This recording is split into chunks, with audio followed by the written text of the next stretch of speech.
and we've probably got a 40-minute limit again, so we'll use the same login. You know the drill. We've been doing this for a year and a half, so I don't know why I say it every time, but it's just habit. But yeah, it's really good to see you all. Welcome to SpeakEasy Online, and it's August 2021, and this might be the last one on Zoom, because we may be venturing back into the real world, COVID restrictions permitting, but we might keep some aspect of Zoom going as well, because it's been really good to have people joining us from far away, like George and Paisley, the rest of us rabble in Cumbria. Josephine, it's not always easy for Josephine to get through to Carlisle as well. So, oh, we've got another late one. It's Kelly. I thought she would be having a dinner.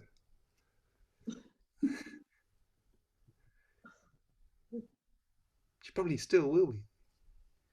We'll find out. This will be in the clever editing malarkey bit. Hello, Kelly. Hi there. Sorry I'm late. I haven't been for so long and I miss you all, so I thought I'd drop in for a bit. Oh, we miss you too, and it's great to see you. But we know you're probably going to have to head off of your dinner at some point, so you have to tell us what's on the menu. What's on the menu tonight? Actually, I'm not sure, but I have a soup poem that I can read. Good. The soup poem is good. Okay. We'll put you after Josephine. Is that okay? Okay. Fine. Yep.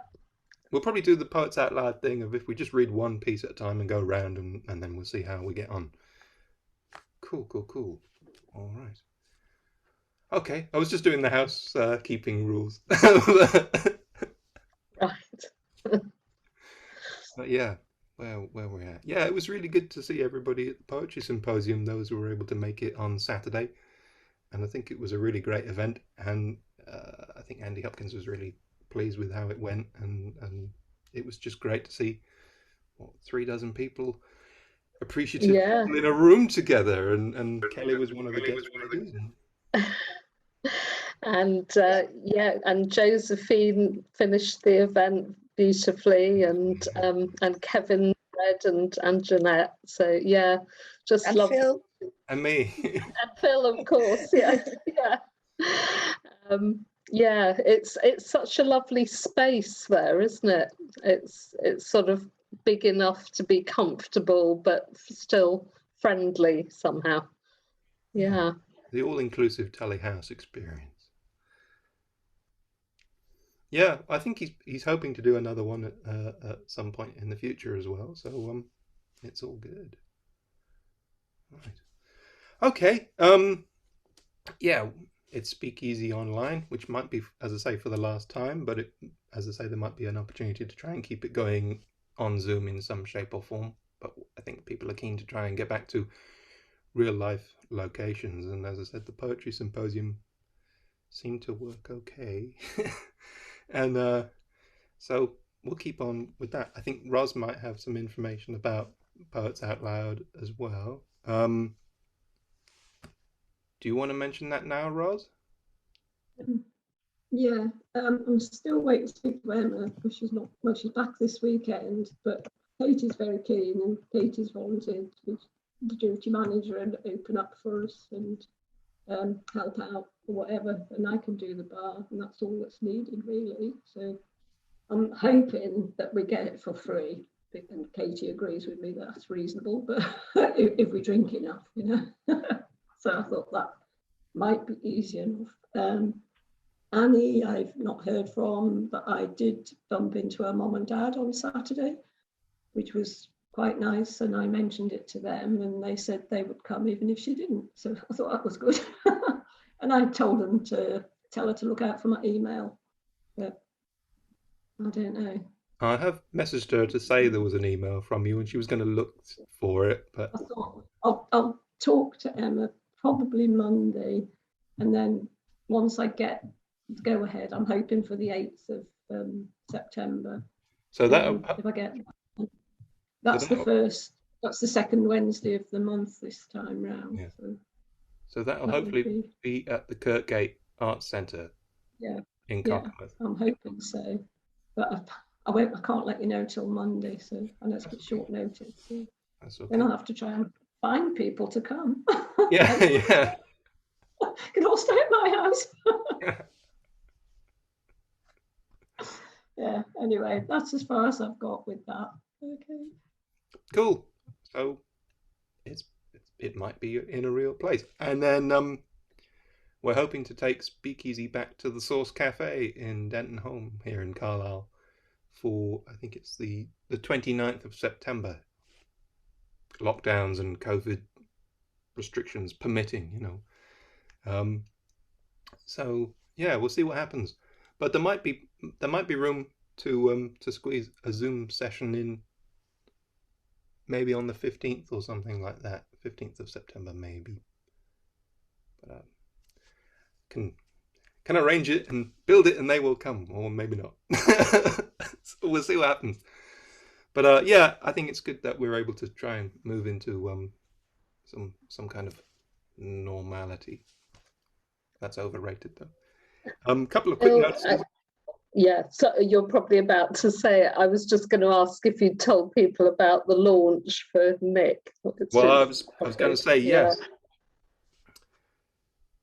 Well, before the launch for Nick's book, actually on Friday this week, there's an event at Harrowby Community Centre here in Carlisle, and there might be the opportunity to do some poetry reading at that. I'm talking to Tony Brown about that tomorrow, but that's this Friday. But it's 12 till 4 in the day, so I know people who are maybe at work or what have you. So it's across the day. I think it's more of a sort of a school holidays kind of activity. But there is the opportunity, if people want to come along and read, there should be a little open mic session available sometime between 12 and 4 at the Harrowby Community Centre, which I think is the same as the Harrowby Community Theatre, which is just at the south end of Carlisle.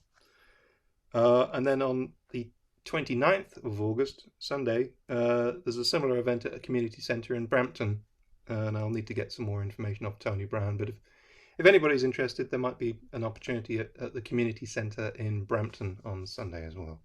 But if you're interested, just give me a shout and I'll be able to pass on more details. And then, yeah, as Kelly says, there's a book launch, a poetry collection of Nick Pemberton's poems that's going to be held at the Old Fire Station in Carlisle on the 3rd of September at 6 p.m. That's it. 3rd of September, 6 p.m. till 8 p.m. Old Fire Station. And yeah, Francesca's organising it all, and I think it's going to be really good. I think she's got some surprises up her sleeve, and it should be a lovely celebration of Nick and all of his poetry and just everything he did to support the arts and creativity here in Carlisle. And yeah, I think it'd be really good. She does say if you are going to go along, if you can let her know just for numbers, or if you let me know, I'll pass it on to Francesca. But yeah, it should be a really lovely event, and yeah, celebration of Nick. Cool. Kevin, there's two more things. Kevin was telling me there's an event happening on the weekend starting on the 17th of September. All Hallows. Is that at Wigton, Kevin? Yeah. Fletchertown. Fletchertown, yeah? Yeah. Okay. So that'll be art and poetry and well, do you want me to say a quick thing about it? Okay, quick. Yeah. It's about an oak tree that was felled in the grounds of All Hallows, and it's been turned into a kind of wood sculpture, and a wood turner has used some of the wood. And so it's a kind of celebration of the tree, the oak tree. But there's paintings and yeah, and poetry.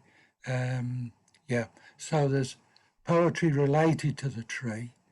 And then if any poets want to show some of their poems on the tables, and you know, so it's only a 2-day event over the weekend.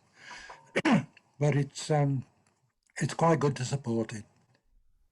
Cool. That sounds really I'll good. send a poster. Fantastic. Please do. And then Mm.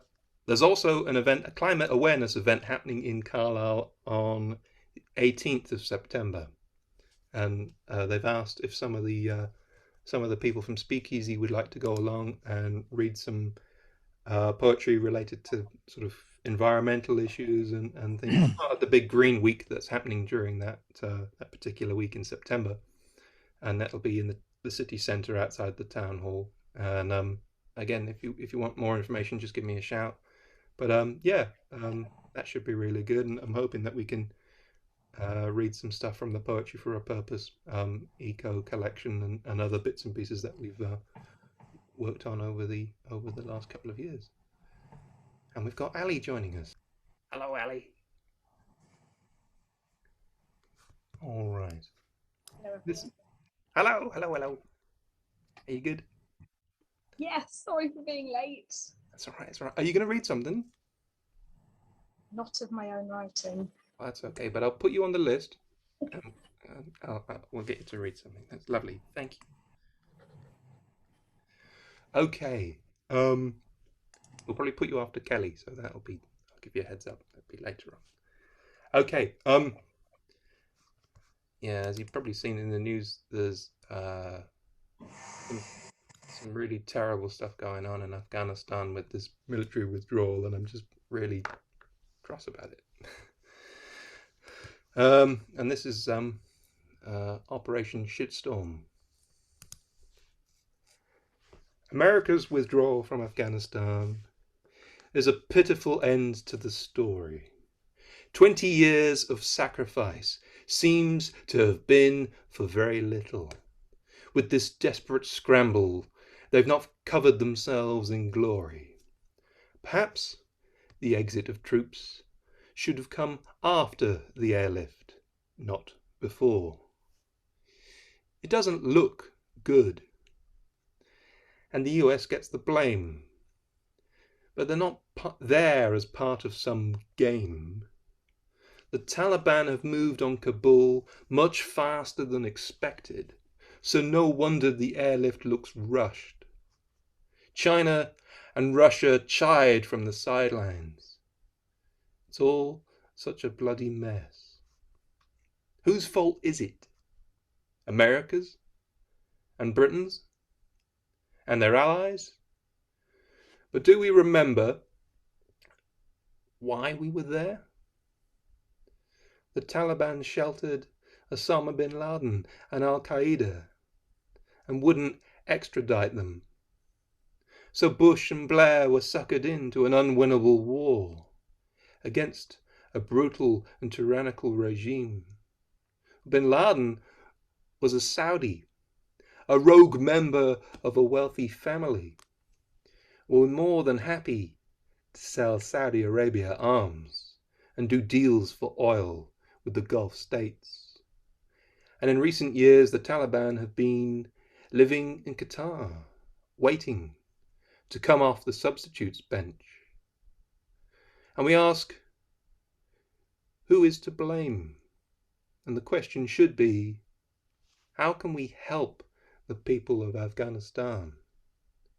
Through our blundering and shambling exiting, our allies are endangered.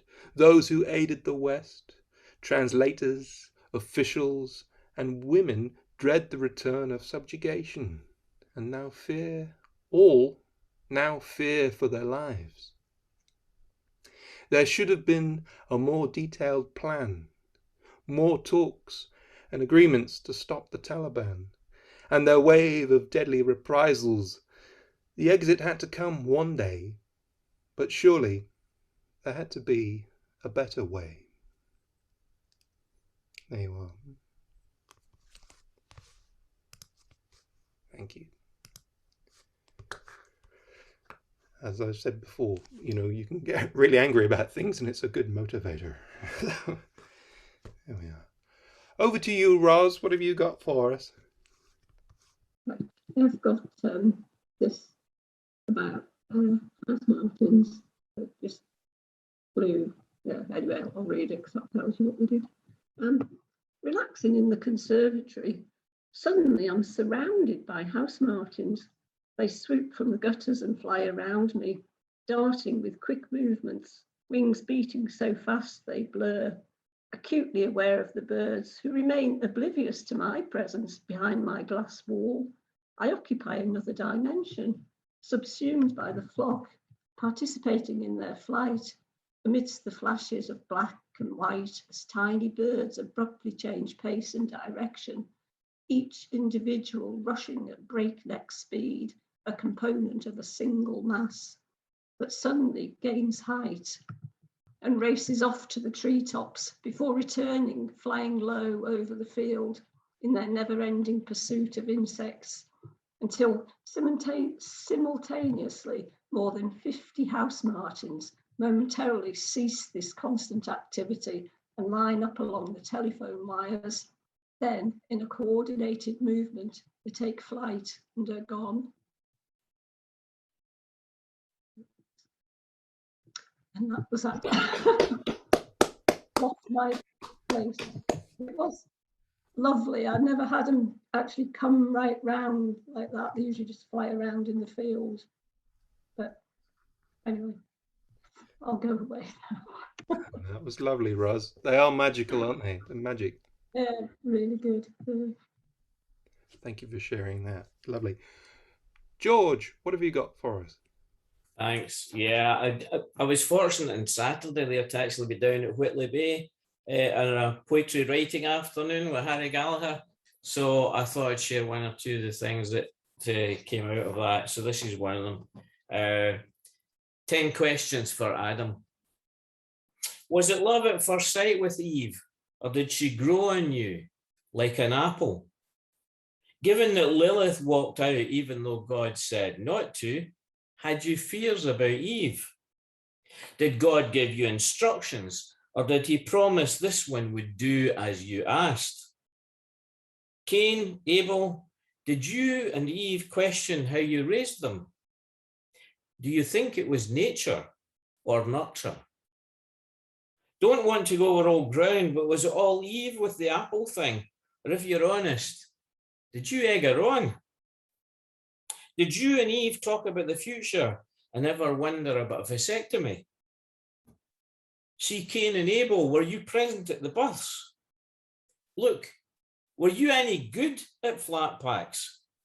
Did you ever do the ironing?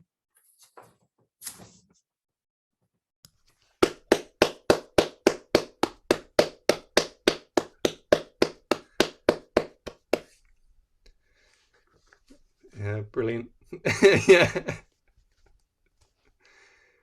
Those questions should have been asked. They should be in the book somewhere, yeah.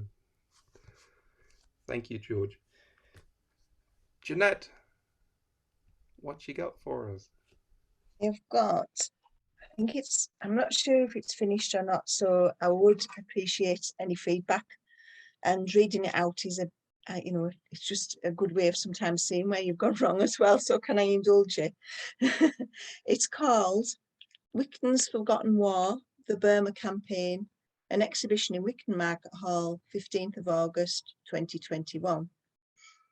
Whilst clasping your photograph when I was small, my nana told me of you, her brother Ned, lost at war.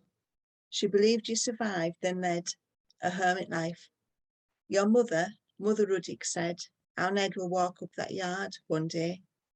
That day never came, and they never got over that. And I'll never get over how overwhelmed I felt when I found you today. I knew it was you, lined up with others. They captured you, looking out with life-filled eyes, and beneath your picture read, George Edward Ned, in brackets, Ruddick, Royal Artillery Gunner. He died of illness on 13th of March 1943, a prisoner of war in Thailand following the fall of Singapore. He is remembered in Kanchanaburi War Cemetery. His parents lived at 19 South Street, Fletchertown. And that's that.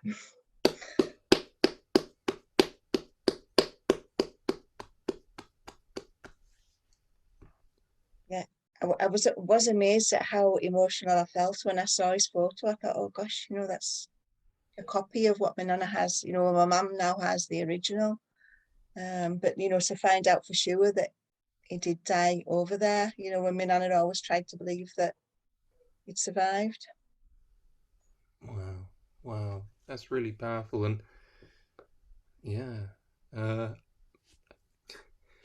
I know the people who've set the exhibition up. It's my friend Lindsay and Ronnie, and they're making this World War One film, which is the reason I've grown this moustache and beard. Ah, right. The same people. Ah, that puts a jigsaw piece in. Yeah, right.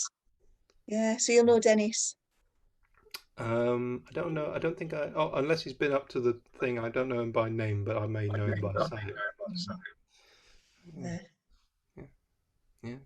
It's a small world, isn't it, Cumbria? It is. It is. No, but the films that you've made so far have been fantastic.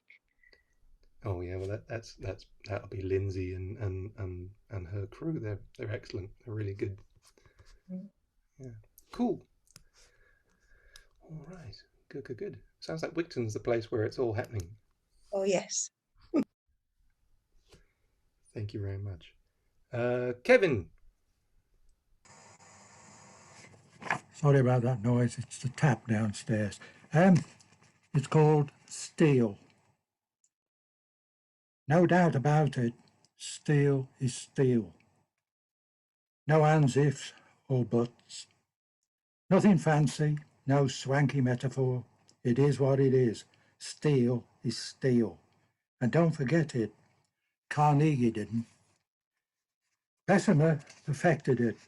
Sweat and blood forged it. Carnegie sold it.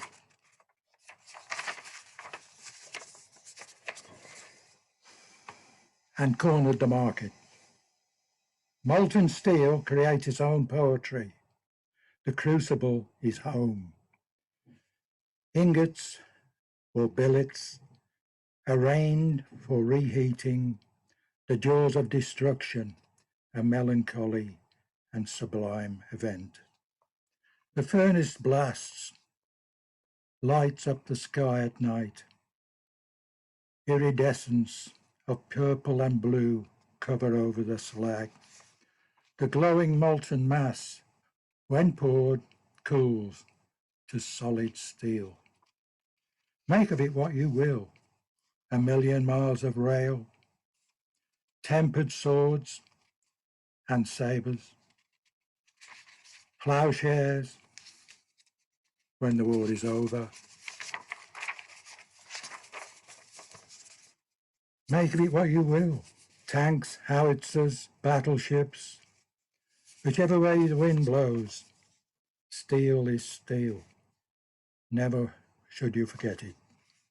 Written in the sky, the legacy of production, left to haunt us, steel is steel.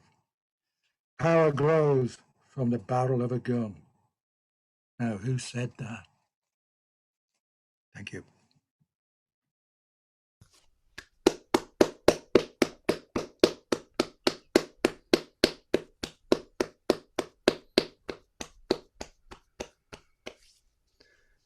That was almost like that was planned to lead on from those two pieces. Very good. Very good. Cool. Josephine, do you have a piece you'd like to read to us? Okay, I've got something. Yeah. Salt vessel. After you have scraped a crust of dried old clay from the opened end of the clay extruder, an umber river flows. You score the top of a clay vessel, mist it with water, brush it with slip. You finger the river's course into gills, down dales, through valleys. Seal with a thumb. Look at the luting. Brush in more slip. Press a clay crumb into a tiny gap, smooth with a sponge. Look again, first with your eyes, and then with another eye, squinting for salt.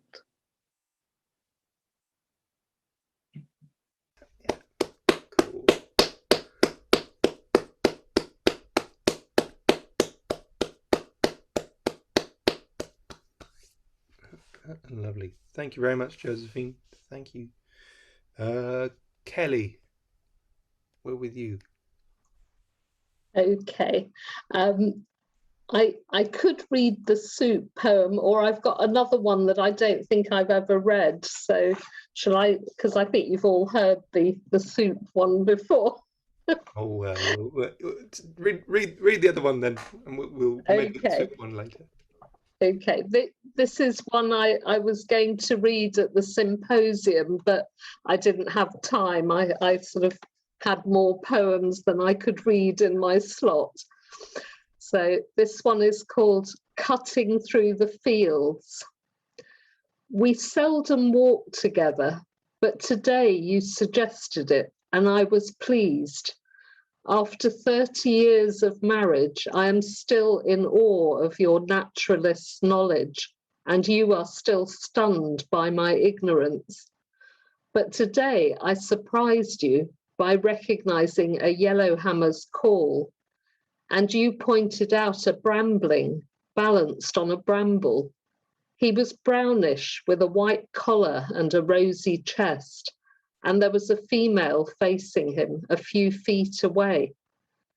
Then we saw some sandstone slabs on the shore with ripple patterns engraved on them, which you said had nothing to do with the sea and everything to do with events that occurred millions of years ago.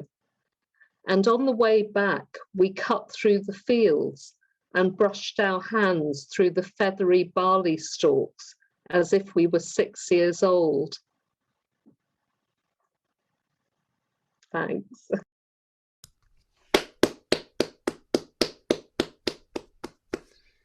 Thank you, Kelly. That was lovely. We've got about 3 minutes. Is that enough time, Ali, to read a poem? Because you're. Oh, yeah. Yeah. Yeah, thanks. I was looking at, we had that IPCC report about climate change the other week, and it was a bit dire. And then I remembered about, there's a poet, Matt Harvey, and he did a residency down here with a renewable energy organization. So I think the idea was to try and make renewable energy more interesting to people who are just interested in electricity. And so this is one of his, called Civil Dispute, Uncivil Tongue. There's an energy inside us, very deep, which once awake is hard to quell or curb. It isn't minded to go back to sleep, and nerves been touched, but lay long undisturbed. Though neutral, with no ideology, it grows between what's said and what is heard, triggered by immigrant technology, a yawning gap, abysmal and absurd.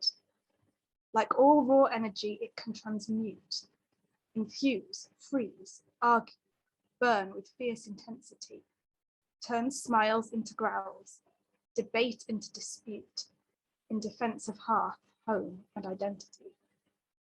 Its power is visceral, it's fight or flight, and always generates more heat than light.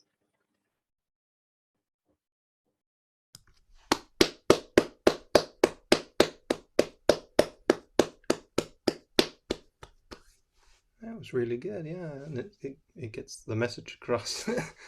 And Nice way of exploring kind of how people feel about things, I think. yeah. That was great. Cool. Thank you very much for sharing. We've only got about a minute to go, so I'll maybe push the magic button if we all sign back in, and then it'll be Craig, if you've got one to share with us, Craig.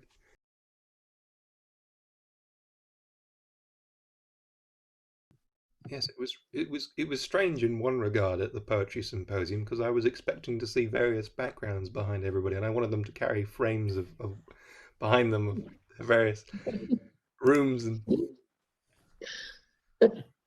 Yeah, yes, to see that people actually have legs, and yeah, it does feel odd after all this time.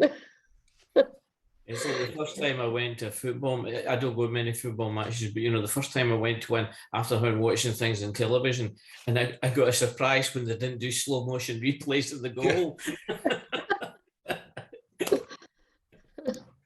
and become accustomed to things too quickly, don't we? Have you got a piece for us, Craig? Yeah. Apologies for being late. I was working. My internet's very unstable. It keeps telling me, and everybody keeps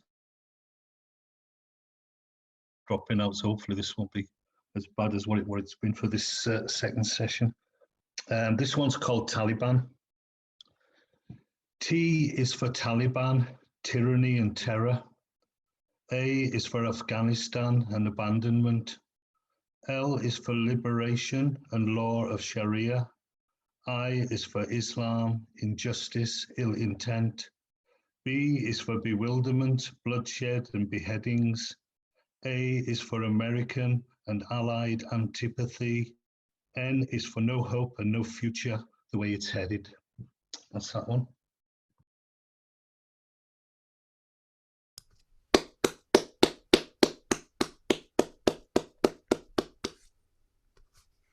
Yeah, very good. I think there might be a theme developing this evening already. So yeah, that's what Taliban stands for. All right. Yeah, very powerful. You're right, Kelly. Oh, Josephine's just signing back in. Hazel Stewart sent me a recording a couple of speakeasies ago, because she's not really been able to make it over the summer because I think they've been taking advantage of the good weather and going out walking in the fells. And she was like, I keep missing speakeasy, so maybe I can send you a recording. So we'll see if this she's got a short piece here, and I'll hopefully this will work. So this is Hazel Stewart, and the piece is called You Would Know My Mother. You would know my mother. You would know my mother by her serenity, carefully cultivated to cover the rage baked into a barley sugar twist of bitterness, poisoning her heart.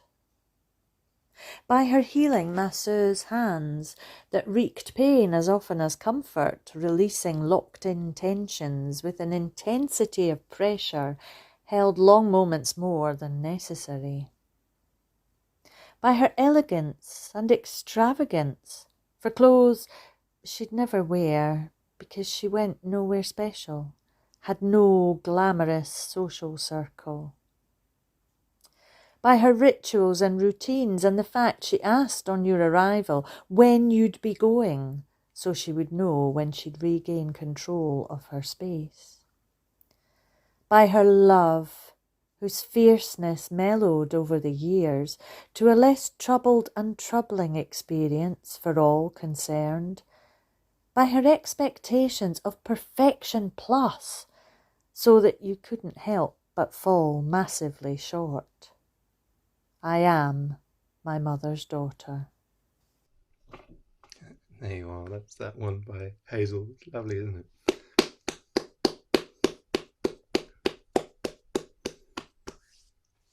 Cool. All right. Well, we've gone round the room once already. That's great. There was a couple of notices at the beginning. There's some more. I think it was Tom last time was saying the competition is still open for the Borderlines poetry competition. I think it's £5 per poem to enter, and I think you can enter up to 3 poems. I think it's a maximum of 40 lines. And the subject, the theme is connections, and the first prize is £250. So if anybody fancies entering that, the details are on the Borderlines website. And yeah, I think people from SpeakEasy have had quite a lot of success with that in previous years. So yeah, if you come up with something, it might be worth a go. And I think it's the Soulfest music festival this coming weekend as well, and there was a thing on the Facebook page about they'd asked for poems and stuff, and I sent some stuff, but I haven't heard anything from them, so I don't know if they got it. They may have got it, but they may have been so busy putting it all together. I don't know. But this I got a polite no, thank you. So maybe it's still on the list. They probably looked at it and thought, "What's this?" He's having a laugh. So anyway, this is what popped into my head. So yeah. There's a beat, there's a rhythm, there's a sound, together, apart, lost and found. We're connected, right around the world. Like the love in your heart, there's music in your soul. That's as much as I came up with. And I realised it's got the word connected in there, so it would probably do for that other thing I was talking about. Thank you very much. Roz, what have you got for us this time? I've got, first one I come to, right, this is short, so hopefully I won't manage to lose myself in the middle. It's called Who Invented Toenails? Who invented toenails? Pointless things that cause us such pain. Without reason, this suffering is very hard to explain. Who invented toenails? They seem to exist to go wrong. They get thick and misshapen and simply grow too long. Who invented toenails? When you get old, they're such a chore because you can't see to cut them nor reach them anymore. Who invented toenails? Was it God just having a laugh, or a quirk of nature on the evolutionary path? And that was that.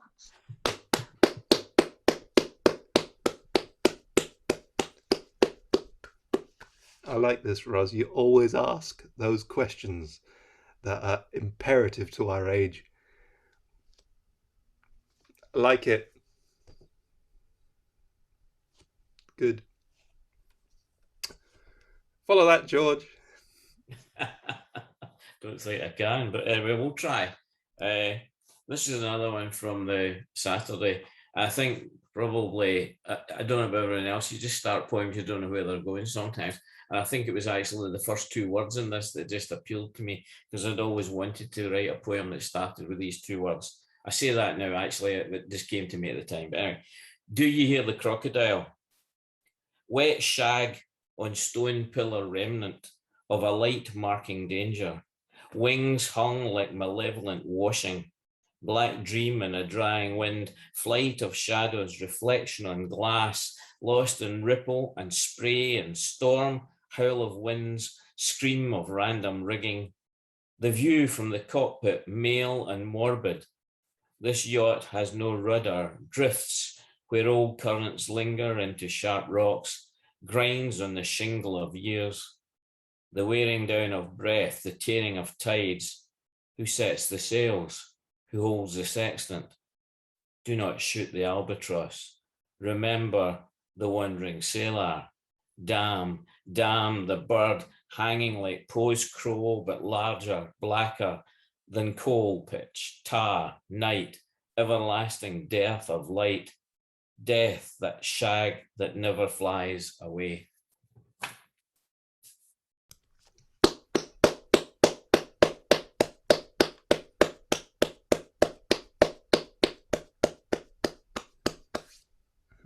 Excellent. Really good. Yeah, good. Some nice comments in the chat there as well, George. Yeah, really good. Okay, Jeanette, what have you got for us?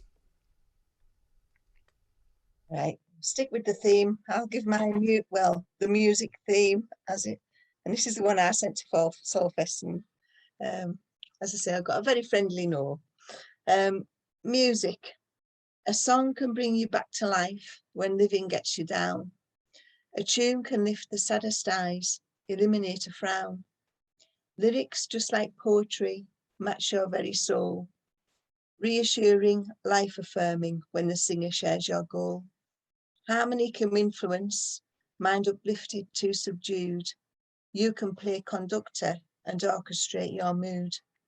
An aural escape, indulgence, with tunes you can relate, striking a chord in your being to slow down or motivate. That is it. Thank you.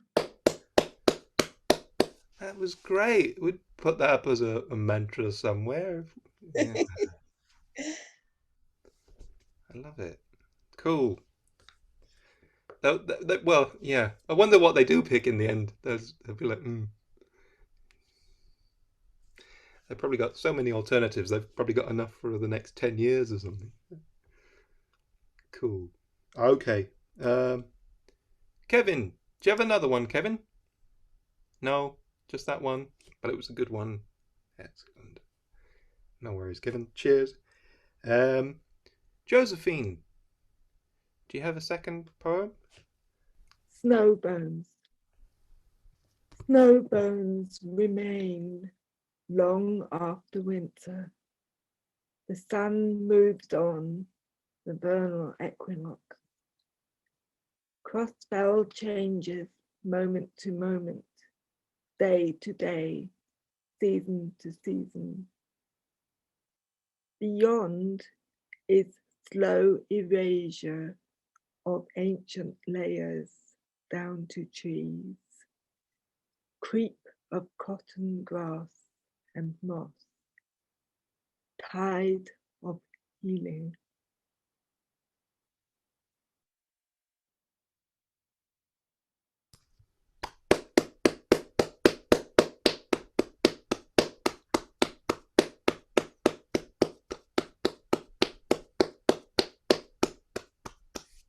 Absolutely lovely. Yes. Yes. Thank you very much. That was great. Yeah, yeah, yeah. I feel cold even though I'm warm.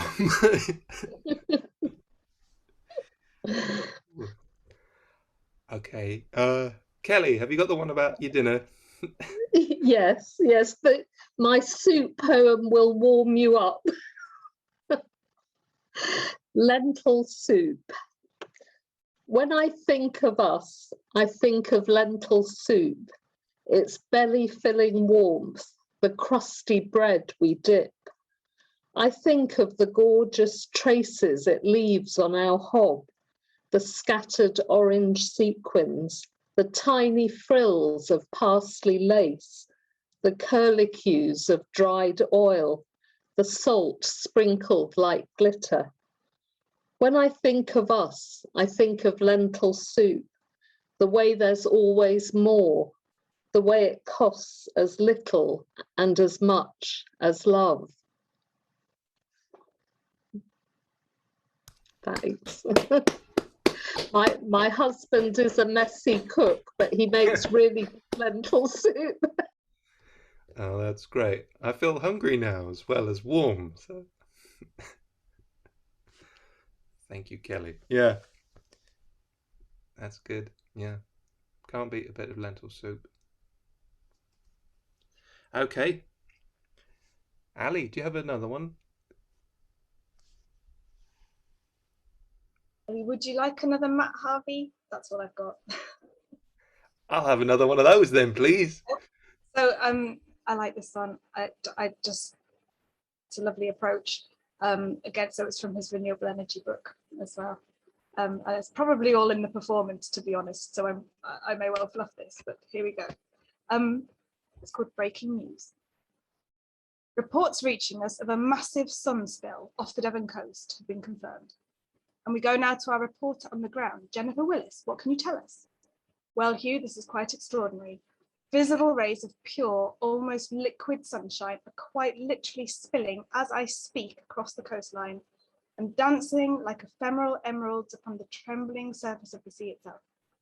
Did no one see this coming, Jennifer? The Met Office? We can't say we had no forewarning, Hugh, given what's been happening every day, really, since the dawn of time. An instance of this magnificence was inevitable. So it's not the first spill of this scale. Absolutely not. But that doesn't lessen its impact. We simply weren't prepared, Hugh, for the overwhelming sense of, I don't know the word. Beauty? That certainly is one word, Hugh. The spokesperson for the Department of the Environment, who didn't want to be named or touched, said, whoa, when I see something like this, it just, I don't know, it kind of makes me question everything. It's thought that the cleanup operation will be over by dusk. It's hard to believe people will simply go back to their normal lives as if nothing has happened. Meanwhile, the awesome beams of dilute gold continue to wreak their quiet, incandescent havoc. Traffic is slowed, jaws are slack, and literally thousands of seabirds dazzled. This is Jennifer Willis on the South Coast, touched by beauty. What happens when renewable energy spills? Yeah, that's a future. I think we could probably, we could probably live in that future. I think that's make it now. Yeah. Yeah. That's good. Did you say this is from a book? Yeah. Oh. Yeah, and actually it's open source, so I can put the link online. You can get all of his books. I recommend his poem, all the poems in this book, so I'll just stick the link in the chat. Cool, thank you very much. Oh, it's good. I've had nearly all the seasons and all the weather today as well. That's great. All right. Craig, do you have another one for us? Yeah, it's not mushroom soup, but I can give you an old one called Mushroom. That's Okay. really good.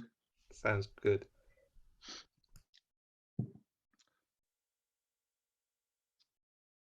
The black cap heralds your dew fresh dawning, sprouting forth this springtide morning. Moist droplet on bulbous speckled head lingers, your innocence beckons inquisitive fingers, gently plucking your root from loosened earth, most recent pierced by irresistible urge. Soft hands betraying callous nature, cradle fragile stem to kitchen table, where flesh is pared of fading skin to reveal the swollen pink meat within. Sunlight glistens on sharpened blade as it rises and falls in mock charade, to roughly chop for frying pan and break the fast for woman and man. But the hungry child, nature book in lap, turns up her nose at death angel or cap. That's that one.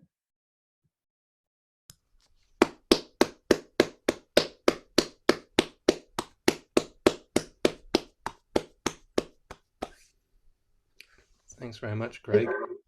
I have to slip away now, but lovely to see you all. Good to see you, Bye. Kelly. Enjoy your dinner. Enjoy the dinner. Thank you. Cheers. Bye-bye. Okie dokie. Yeah, we've gone round again. That's good.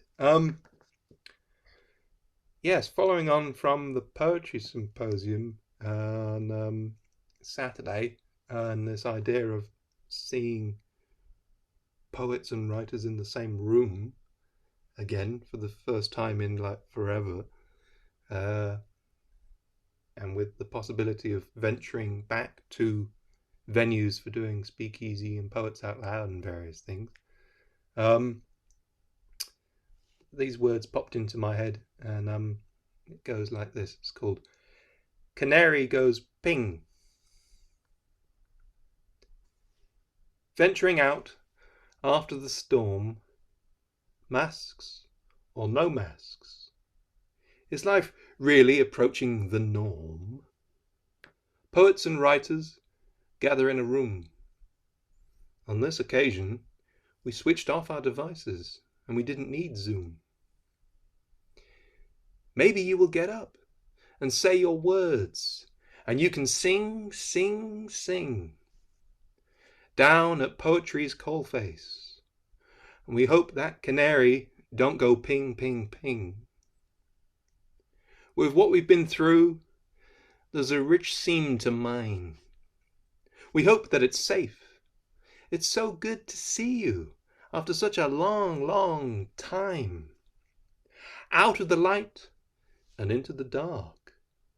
To the source, we carry the torch, and we'll go back to the start. Maybe you will get up and say your words, and you can sing, sing, sing. Down at poetry's coalface, we hope that canary don't go ping, ping, ping. There you are.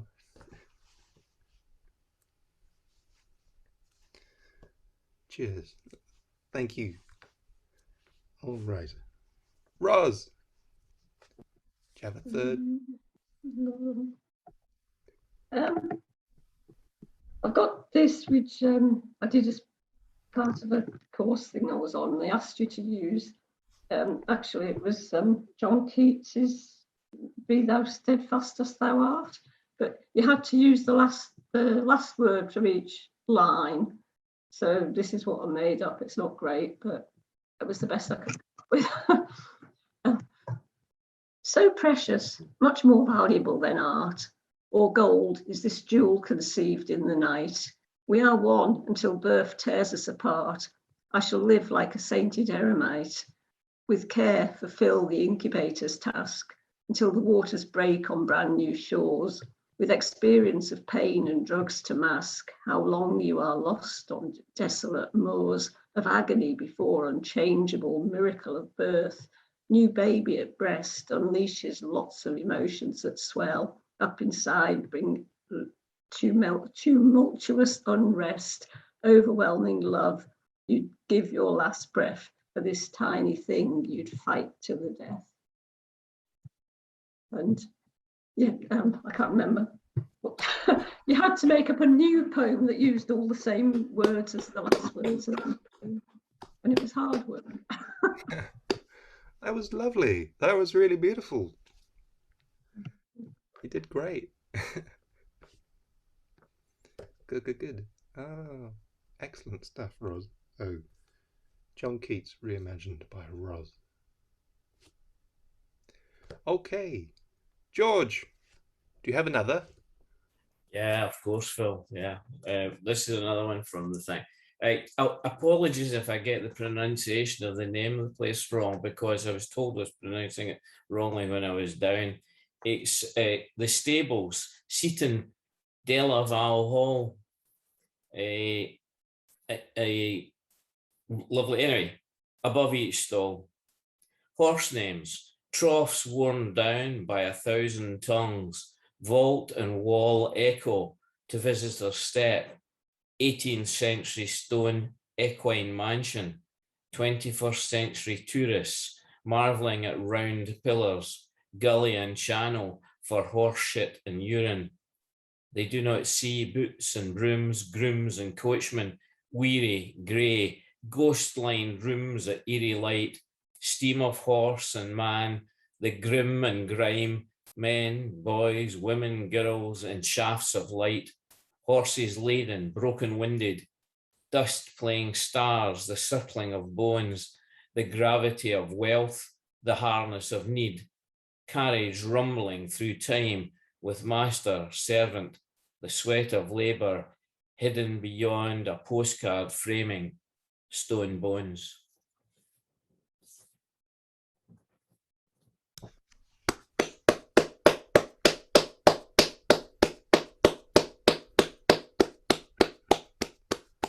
Oh, that was brilliant, George. It's so evocative of stables and horses and that whole world. That brilliant. If you've not seen the stables at Delaval Hall, I recommend it, because they were built. I think the sign said, I think in the wall it says 1773, and when you look at that and the carved pillars and things for the horses, and think that the folk were probably living in turf hovels in the grounds of this mansion that was being built, and that I really was taken with the fact that above the stalls were the names of horses, and I thought, I wonder if they ever remember any of the names of the grooms and the servants and the maids and the, and all that sort of thing. Anyway, sorry, that's me being slightly provocative perhaps. But yeah, I just thought it was interesting. We remember the names of the horses, we don't remember the names of the men or the women. Yeah. That's a good point. Thank you for sharing, and thank you for being provocative with the ideas, making us think. Good. Fantastic. Okay. Where are we at? Jeanette, do you have another? Yeah, that was great, George, and it is very thought-provoking. Yeah. This one, I'll just read it because the title, I think, explains the rest. On my way for a train to Manchester, Carlisle, Thursday morning, 17th of June, 2021. Abandoned masks, spat out truddy, pavement stains, detritus. Footsteps, shadow blooms, lamp silhouettes, sandstone glitter, concrete diamonds, a white feather, looking up, a clearing sky. What's that? Thank you.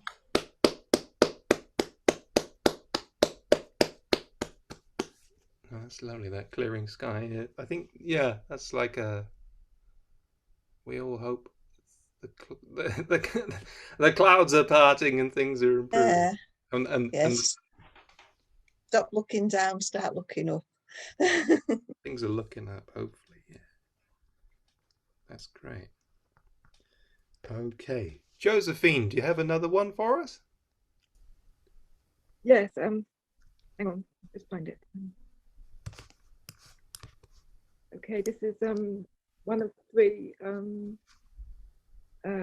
currency poems I wrote a few years ago as part of Cumbria Action for Sustainability.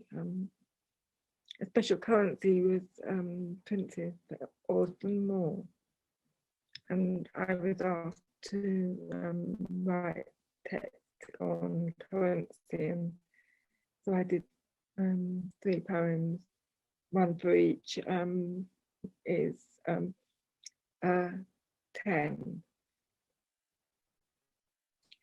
Snicket. Forget the cuppa, let leaflet. Would you like a snack or a snicket, or a latchgate, a tick or a ticket, a lickety-flip wicket? Or is that not cricket?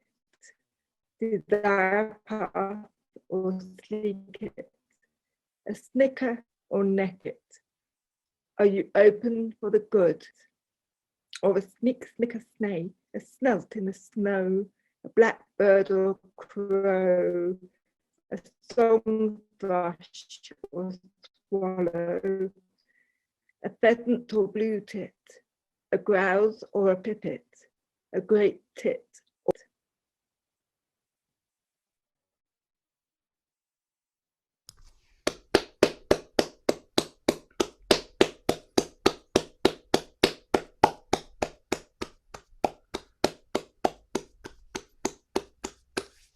Thank you, Josephine. I think, yeah, there was a notice I said at the start about an event they're doing in Carlisle on the 18th of September, which is all about climate awareness and bits and pieces, and they're trying to do a section for us to do some spoken word. So, yeah, that would be a lovely piece to share if you're available, and we can maybe arrange for you to come through and share some stuff.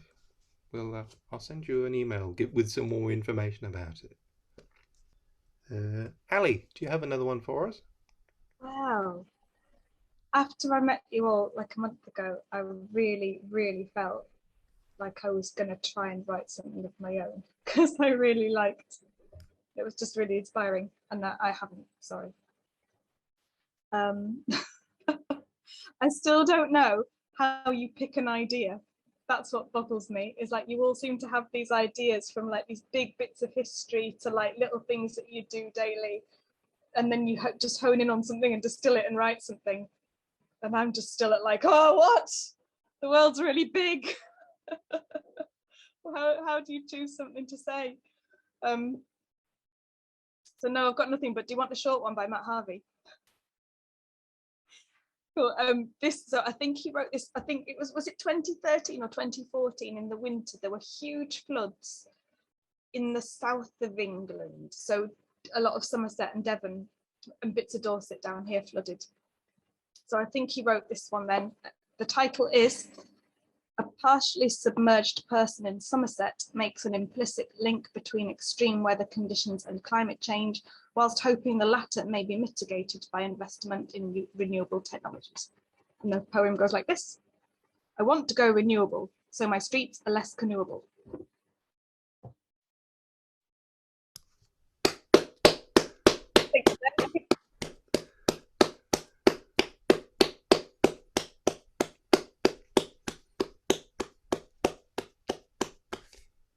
Yeah, that's very clever. That's good. That's very good. Yeah, I would be intrigued though if you can figure out something that you want to write yourself, because I'm sure there's plenty of ideas in there, and you'll find something. Narrowing it down, isn't it? But well, I think I'm finding difficult. I'd be really interested to know how you guys do it. I guess that's for another video. I was just thinking what you were saying all kind of sounded like a poem though. You know, your thoughts on writing a poem and then the world is very big. I thought that was a great line. Go for it. Maybe I'll start with that. Yeah. Yeah. Yeah. Yeah. That's very profound. Mhm. Yeah. That's wise words from Jeanette there as well. Good, good, good. Cool. The world is very big. Where are we up to? Craig, do you have another one? Yeah, I can give you an old one that it was probably the first poem that I wrote outside of school. So this goes back about 43, 44 years, something like that, this one. It's called Rise and Set. Dawn's egg cracks open and a fiery yolk is hatched on a hazy skyline of grey-black chimney pots. It slowly rises, then soars, an ocean of light flooding the dark void. Nestling in cotton wool clouds, distilling a gentle rain upon eastern lands. Migrating to the west coast to be devoured by the hungry beaks of crow-black cooling towers. And that's that one. Thank you.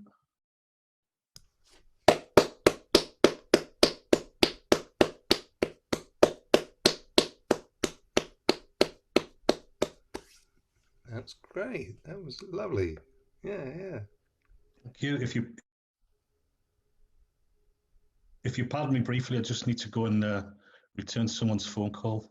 So I'll be back very shortly. Sorry about No that. worries. We're probably about to have to sign out. Well, you can sign back in just when we reboot. But that was great. I like that very much. Thank you for sharing that, Craig. Lovely. All right. But yeah. That's good. Yeah. Oh yeah, yeah. See, the secret to writing is just, sometimes the words just appear, and they'll just, they'll tell you what to write. You don't have to think. They'll write themselves. That probably doesn't help. Maybe that's just me. I'll push the magic button and we can all sign back in, and we'll have one more quick go around. Oh, it's the cat! Cool. Look, there's a cat on the chair! I won't be signing back in myself, Phil. Okay. Good to see you, Kevin. Yeah, everybody's waiting for me so we can start supper.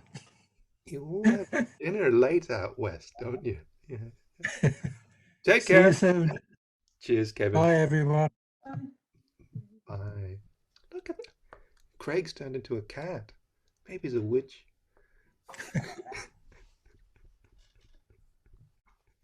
Okay, I'll push the button. We'll sign back in.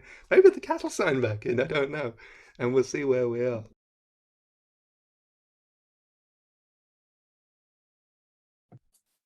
Yeah, that was weird. His laptop seemed to just get lower, and then there was just a cat on the chair. Yeah, I'm not convinced he'd gone for a call. I think maybe his time as a person had just passed and the spell was beginning to wear off, and he could feel the twitch of paws and twist of whisker and thought, I better just say I'm going before I metamorphose back into cat. Yeah. I'm a bit worried that you're going to become a lizard, Phil, or a kung fu penguin. Yeah, well, yeah, it's a habit I have to deal with on many occasions. So yeah, try and control the metamorphosis. Turning into a Kafka play really quickly, aren't we? Yeah. Yeah. That was good. That Jeanette, as you said, you know what Ali had said as the introduction. It's like a poem. Yeah, it was. It was. We just need to put all that onto paper and done. Exactly. All these people who think writing is some kind of dark art. My pencil always takes me somewhere else anyway, you know, it's never where I intend. Yeah, no, I know that one well, yeah. I was actually just going to call something up there. The cat back. The cat's not back yet, but I don't know if it needs opposable thumbs to click on the mouse. I don't know.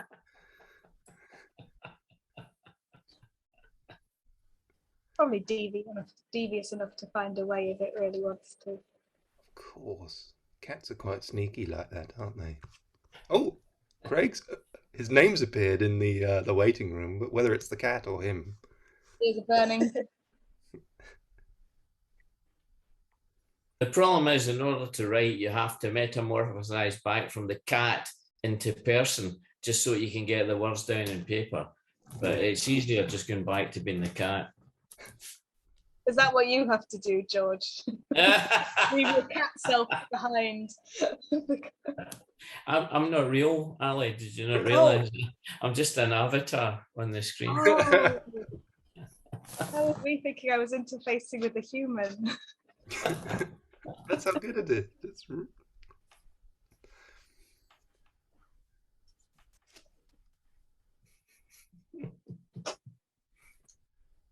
gonna make him stick around for poem. Oh, cool. You both have to come up with poems for one time, and then. And Craig's back in the room. Hooray! Hello. Hi. Sorry, I just had to ring somebody who I'm going to see tomorrow, so it was just arrange a time. We thought you may have turned into a cat. Your secret is safe with us. Yeah. No sooner had I got off the seat than she got up. Yeah. Onto it. Yeah. Cat poems. We'll do cat poems one time. That'd be it. Can think of that. And say hello to Derek for us, Ellie. To say hello. We did see the mysterious Derek. All right. Hello. I think we're all back in the yeah. I think we're all back in the room. There's Derek. All right. Yeah.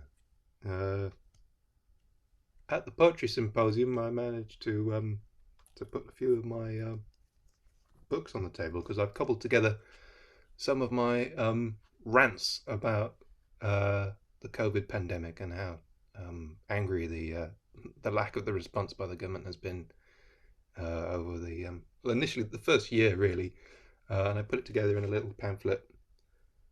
Lockdown town, and so these will be available wherever I go now for forever.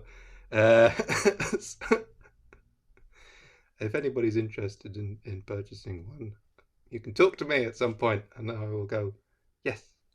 And they're £5. I need to cover my printing costs somehow, but I was going to do the title piece, which people on here may have heard before, and Jeanette, you heard it on Saturday in the room, and it's in the style of John Cooper Clarke, and I'm going to see if I can do it with my sunglasses on, but it might not work. It's the title piece. It's called Lockdown Town, and it goes like this. Spending all our time staying in the house, ordering food, shopping with the click of a mouse, wailing sirens, a haunting sound. We're living in lockdown town. Lockdown town, lockdown town. Don't look now, we're in lockdown town.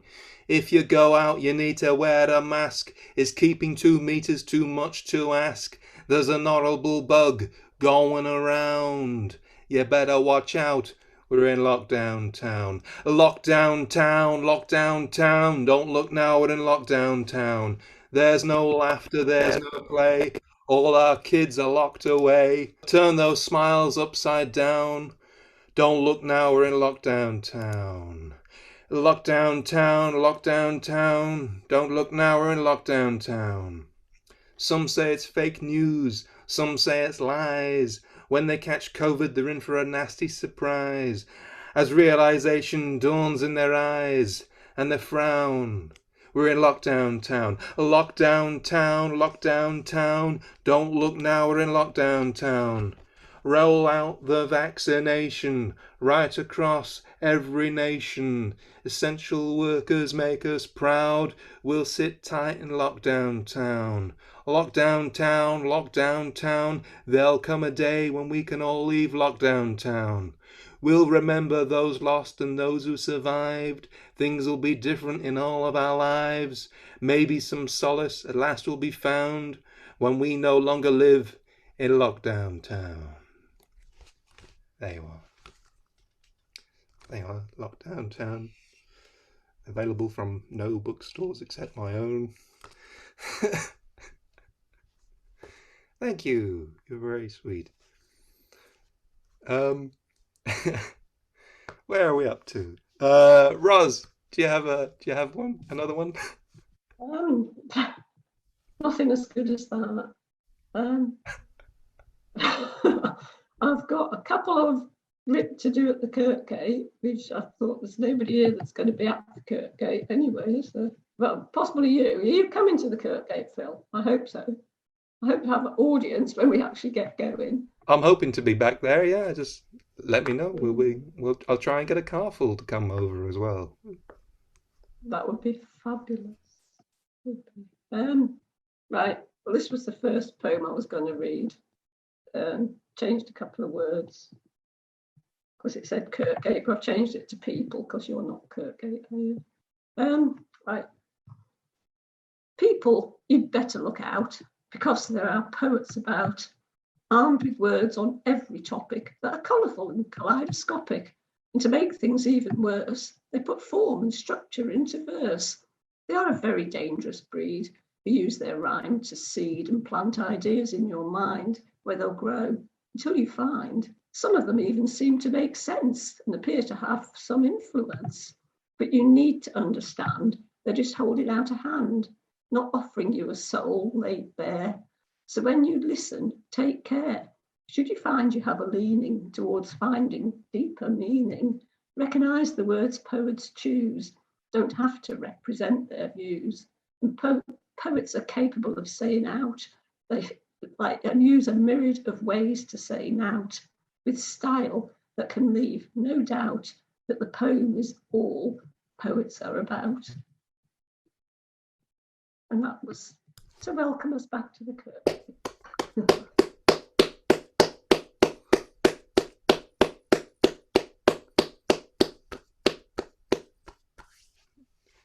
Fantastic. Yeah, there's a lot of truth in there about what the poets are up to in their old words. Yeah. Yeah. I hope you're taking notes about this, Ali. Felt I had to warn people. Yeah. They should come with a health warning. Poets may contain nonsense, not ideas. Cool. Okay. George, do you have another? Thanks, Phil. Yeah, Ali, this is a poem that came about because the prompt that we were given was imagine the animals are not as you see them now, have changed in size or nature or something has happened to them. So this is man ploughs on. Giant, sleek, angry, avenging beastie, oh, what a rage is in thy breastie, and max thee startle at me, thy sair earth-born companion, new one wee mortal. I'm truly sorry my dominion has broken the natural lang-syne union, say new I fear thy ill decision, your teeth are sharp and huge and killing, where I once did. My best laid schemes are shredded here, my blood runs cold, my heart is sere, shrunk and shilpit with prospects drear, how oft I backwards cast my e'e, now it's here but fear. When you began to tower above, how I'd pretend to care and love, but you saw through my proffered dove, and smiling you and smile I used to hae, wi' glee ye slaughtered.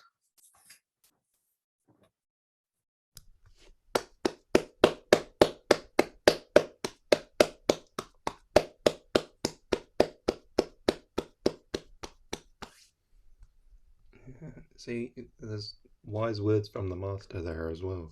Thank you, George. Yeah, very clever. Jeanette, you're up next. Yeah, we were just chatting there about writing and just putting things down, and I said that my pencil has my own mind, it has its own mind, and that reminded me of a poem I wrote quite a long time ago. It's simply called Pencil. My pencil has its own mind, a determined one at that. It takes me on adventures and runs whilst I am sat. In my head, I plan a story, my very own invention. Pencil thinks of something else, tales flow without intention. I conjure up descriptions, similes, thoughts, emotions. Pencil goes much deeper, unveiling long lost notions. Dancing across my notepad, creativity must grow.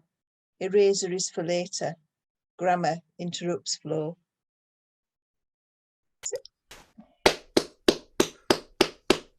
Thank you.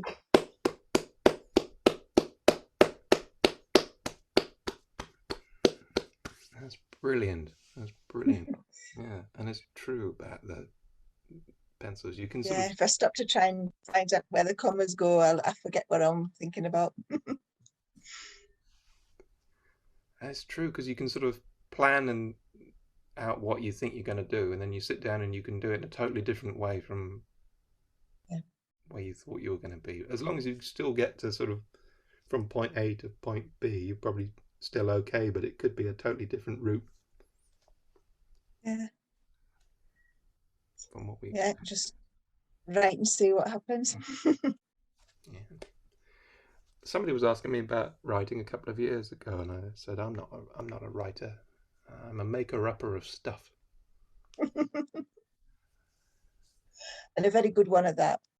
Oh, you're very kind. Everybody is. You're all great at making stuff up and it being good stuff. Yeah.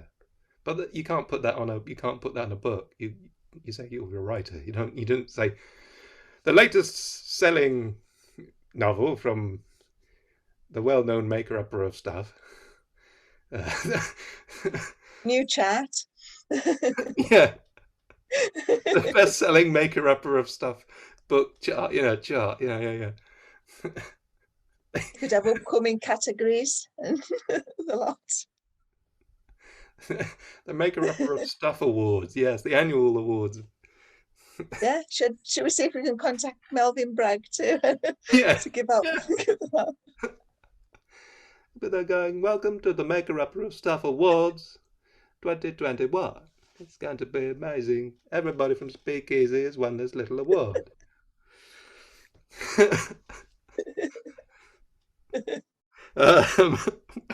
Well, we've been sidetracked somewhat. Anyway.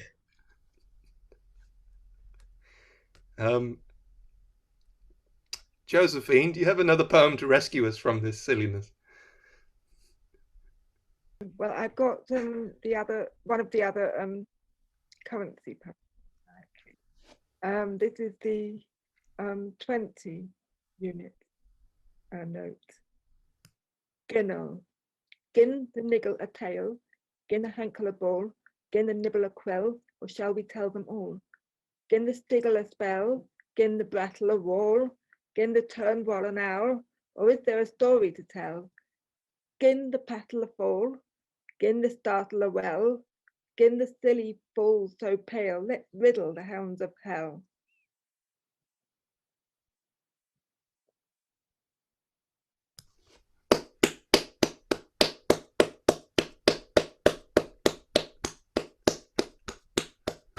Magnificent. Thank you. That's brilliant. All this wordplay and it's inspiring. It's great. Cool. Thank you, Josephine. Thank you very much. Okay, Ali, we're back with you. Do you have another?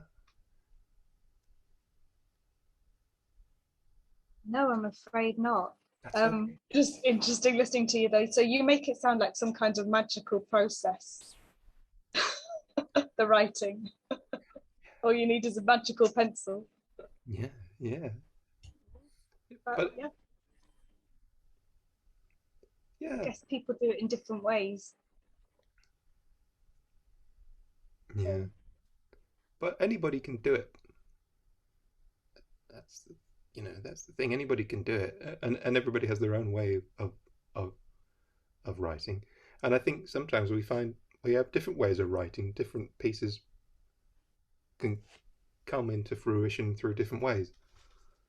So there's maybe not necessarily one way of doing things, but you can sometimes trick yourself into writing by going away and doing something else. If you go out for a walk or something, and then you suddenly find like stuff pops into your head, and you think, oh, that might make quite a good thing, and you can make some notes on your phone or whatever, I'm starting to suspect that the trick might be, or something about it might be, paying attention to those things that pop into your head that normally you would brush over and forget. And what you're doing is like grasping onto them. Yeah, and then you follow them, and you follow them into the wherever they go, and you're like, oh, there's some more little ideas here, and there's like a little community of ideas all hubbling together and doing things. Like, tell me the whole plan. Love it. I'm not making any promises. But, it's all right. We're not here to bully Ali into writing poems. That's not what we're about. We're not. Really make me think that it's a fun thing to do, which I've never thought before. So yeah. Oh, fun! It's not fun. It's not fun. No, it is. It's good. All right. Where are we up to? Craig, do you have another one for us, Craig? I mean. Yeah, I can give you another old one from about the same time as the last one. Cool. This is called, if I can remember it, this is called Undertow. Walking by a river, I hear the water talking, bringing sweat to dry brow. It is a language of a dream. The sweet music lures me like a child to the piper, into the dark, deep water where I swim all alone. Above me whistles the wind, causing leaves to fall from sibilant trees, whilst beneath me from the depths I hear the yelping of strangled dogs. That's that one.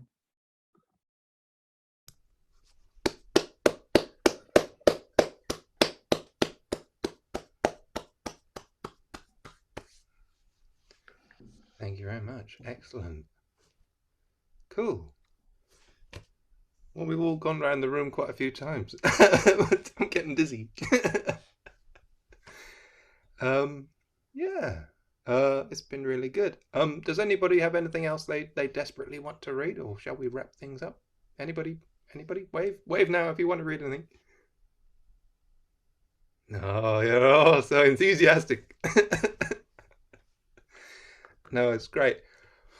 Well, listen, it's been a lovely evening. I've thoroughly enjoyed it, and I've really enjoyed all these sessions as well. And because we're hoping to try and go back to doing SpeakEasy at the source in Carlisle, and we're going to try and do Poets Out Loud at the Kirkgate Arts Centre in Cockermouth, as long as we get permission from the May Rose. I'm sure we're going to have permission. It's just I'm waiting to see that we get it for free, really, because I don't want to pay for it. Because Annie used to charge us an entry, didn't she, when we first went? But, A couple of quid, wasn't it?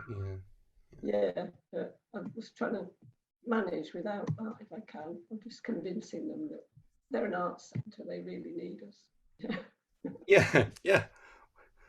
Well, and we did that event for them during lockdown, so hopefully, we're in the good books. Yeah, absolutely. Cool. Well, let us know, Rose, and then we'll spread the word when you know. But yeah, we might try and keep some element of Speakeasy online going on Zoom, because these are good sessions, and yeah, it's nice to and see. also like people that you wouldn't see otherwise. I mean, okay, might get to Carlisle every now and then, but you're not going to see everybody just because you've gone to Carlisle, I think. Yeah. I may organise raiding parties from north of the border. Coming over here and stealing our poetry. Well, that sounds good. Yeah.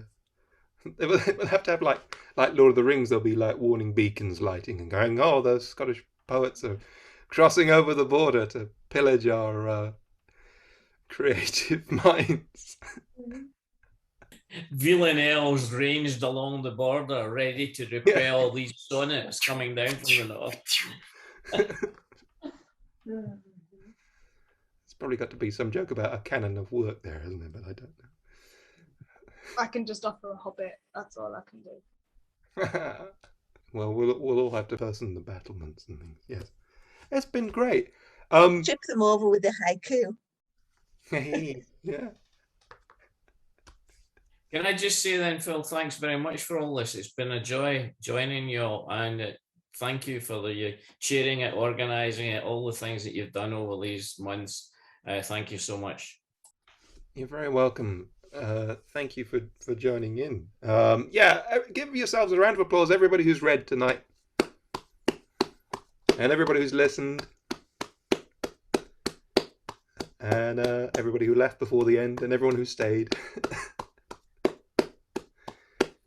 And yeah, thank you all for joining in and making it happen and it being a thing, because it's been good. And the circumstances have forced us online, but yeah, it would be good to keep this going in some shape or form. But I think people are keen to go back to meeting in real life as long as we're all okay. I mean, 6 weeks is a long time away, so we could all be in lockdown again by then. But I hope not. But yeah, it's been really good. Yeah, we'll look at maybe trying to do these maybe once a month in Zoom and see where we are. But yeah, it's good. It's good to see you all. And it's going to be really strange seeing people in the same room, because I expect to see different backgrounds behind everybody. I mean, I do expect just like sofas and bookcases just behind every individual person, and seeing people at this event on Saturday was really weird, because I'm like, it's the same background, everybody's in the same place, what's going on? I don't understand, it doesn't compute. You're going to have to bring your curtains with you when you come, Phil. I know. People won't know who I am otherwise. I think you should get a suit. Say again, Ali? I'm just thinking there's something you must be able to like put your head in a shoebox. We could all just like have our heads in the shoebox. Have a picture of our living room on the back. Yeah, that's brilliant. Yes. They're like, what's happened to them? Oh, they used to meet a lot on Zoom during the pandemic, and they're sort of conditioning themselves to come out of it. Yeah. Oh, transition. That's brilliant. But yeah, I'm saying all this. We'll probably do it again next month. But it's been great. Thank you so much for everybody for sharing all your work over the last months, and we'll probably see each other in real life soon. That would be really good. But yeah, I'll send out information about as and when things return to normal, whatever that was, because it's overrated. Yeah, as I say, we'll try and keep one of these going a month as well. Cool. All right. Well, as I always say, get home safe, and I'll see you when I see you. So yeah, give yourselves a round of applause. It's been great.